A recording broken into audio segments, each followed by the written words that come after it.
다음은 퍼스트 라인 관리를 여기에서 이제 알 수가 있죠. 이 부분이 이렇게 나와요. 우리가 PN코리아 사이트에서는 내가 가입시켜 있는 사람들이 가입된 순서대로 쭉 나옵니다. 그래서 내가 만약에 퍼스트 라인에 굉장히 추천을 많이 해서 밑으로 쭉 내려갔다.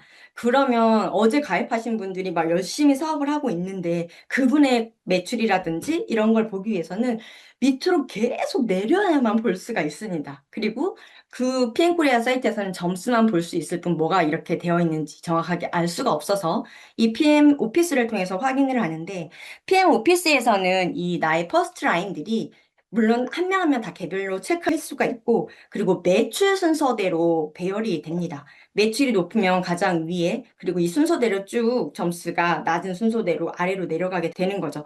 여기 오른쪽 끝에 보시면 스트럭처 점수가 나와 있죠. 가장 높은 점수가 위에 그리고 이렇게 밑으로 갈수록 점수가 낮아지는 거기 때문에 이렇게 표만 보더라도 아, 이분 산하에서 지금 뭔가 많은 매출이 일어나고 있고 사업이 활발하게 진행되고 있다라는 것을 정확하게 알 수가 있습니다. 그리고 여기를 통해서 오토십 정보도 확인할 수가 있고 사업 진행도가 어떻게 되고 있는지를 아실 수가 있어요. 그리고 중요한 건 3대까지 개인정보를 볼 수가 있습니다. 3대까지.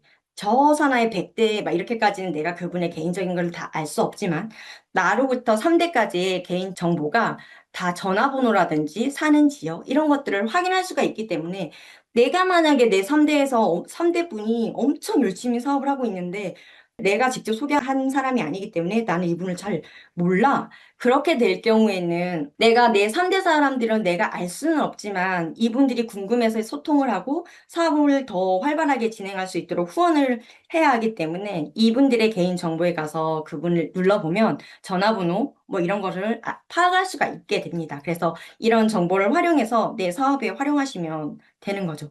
이 퍼스트라인에서는 하나하나를 다 확인하실 수가 있어요. 그냥 일일이 개인을 누르지 않아도 이쪽에서 표만 봐도 아 이분이 지금 CA를 통과했다가 바로 보이죠. 쭉쭉쭉쭉쭉. 이분 같은 경우는 아직 안 되고 있네요. 71%. 그러면 뭐가 부족할까를 이분만 체크를 해서 이제 소통을 하게 하면 되는 거죠. 그리고 현재 직급이라든지 지난달 실적 이런 걸 다 확인할 수가 있게 됩니다.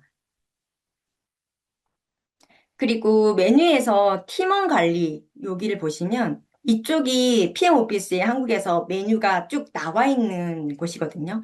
근데 여기에서 내 퍼스트 말고 내 산하의 멤버들이 많이 있잖아요. 그 멤버들을 확인을 하고 싶다. 그러면 여기 나의 팀 이쪽을 누르면 멤버들을 일일이 이제 체크를 할 수가 있게 돼요. 이런 식으로 나오게 되는 거죠. 이렇게. 그러면 여기에서 의미하는 바가 이렇게 되어 있어요. 가장 위에는 본인의 정보가 이렇게 나옵니다. 본인이 어떻게 되어 있고, 이 산하에 어떻게 사업이 펼쳐지고 있는지, 이런 것들을 확인할 수가 있는데, 이렇게 더하기 표시가 있다. 그러면 이분 산하에 다른 멤버들이 있다라는 거죠. 다운라인이 있다라는 의미가 됩니다. 그리고 이쪽은 CA가 통과가 됐는지를 바로 확인할 수가 있는 거예요. 이 체크박스가 초록이 활성화가 됐다 그러면 이분은 CA 통과. 내가 굳이 이분한테 몇 점이 부족해요 이런 걸 말해 주지 않아도 이분이 통과가 되었음을 바로 확인할 수가 있죠. 그리고 이쪽은 현재 직급이 어느 정도 도달해 있는지를 확인할 수가 있습니다. 이쪽은 지난달 직급이 얼마인지, 지난달에 직급이 얼마인지를 확인할 수 있고, 이쪽은 그동안 사업을 진행하면서 달성했던 최고 직급이 이쪽에 표시가 되게 됩니다. 그리고 이거는 오토십 정보가 확인할 수가 있는 거죠.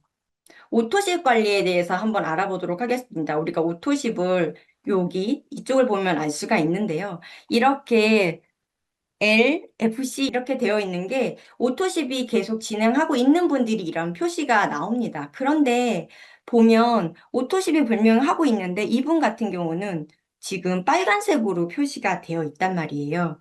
이렇게 빨간색이 의미하는 건 이 오토십이 취소되었다라는 의미이거든요. 그런데 이분은 25일까지 마지막으로 하고 오토십을 취소한다. 그러니까 이번 달까지는 피트라인 마크가 살아있지만 다음 달엔 이게 없어지겠죠. 이분이 다시 신청하지 않으면.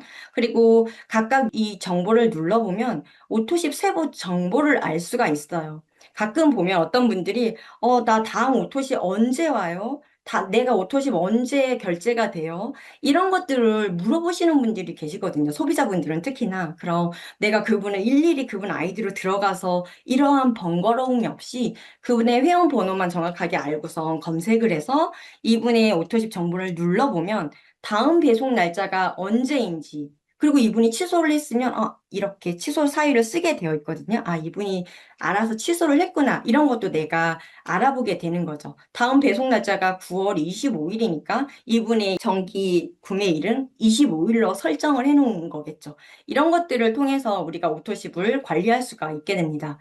그리고 개인별 실적을 볼 수가 있어요. 한 명 한 명의 점수가 쭉 나오기도 하지만 딱 한 명의 그 데이터를 이렇게 순서별로 매달 어떻게 변화되어 있는지를 확인도 할 수가 있게 되거든요. 이쪽에 직급이 어떻게 변화가 되었고, 이분의 사나이 오토십이 어떻게 활성화가 되었는지, 매출이 어떻게 변화가 되었는지, 뭐 멤버십은 몇 명이 생겼고, 이런 것들을 이 PM 오피스를 통해서 모든 것들을 다 확인할 수가 있게 됩니다. 이 PM 오피스를 통해서 각각 구역 해석하는 방법을 아시면 이 PM의 사업을 전반적으로 이해하고 내가 어떻게 진행을 해 나가야 될지를 정확하게 파악하실 수가 있어요. 그래서 이 PM 오피스를 반드시 꼭 숙지하셔서 이 사업에 활용하셨으면 좋겠고요. 이제 마무리하도록 하겠습니다.